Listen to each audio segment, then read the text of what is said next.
Alam nyo ba, dito sa International Franchise Expo sa SMX Convention Center, marami kayong mga franchise business na pwedeng pagpilian. Kagaya nito, alam nyo ba, meron silang package for as low as 50,000 pesos. Pwede ka na magkaroon ng negosyo. Meron na po kayong food cart. Nandito na po yung food cart nyo, may steamer na po kayo, yung ginagamit nating juicer, mga kitchen equipment nandun na.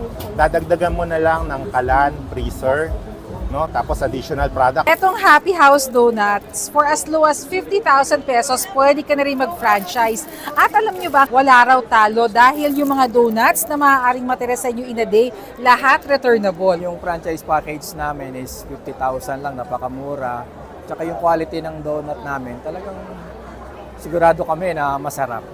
Yung mga masa, yung mga merong hindi naman masyadong malaking kapital, nakakukuha namin sila. 50,000 kasi napakadaling bawiin hindi ba? Maliit yung investment sa amin.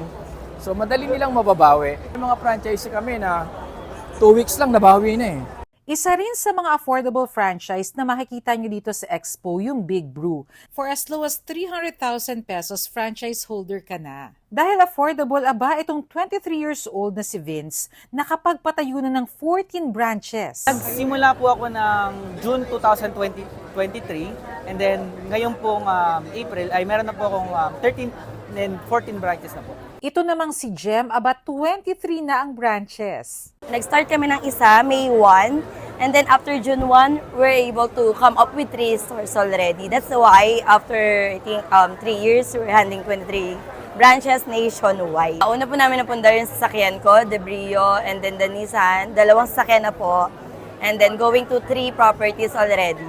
Ongoing ang International Franchise Expo sa SMX Convention Center hanggang Sunday, April 27.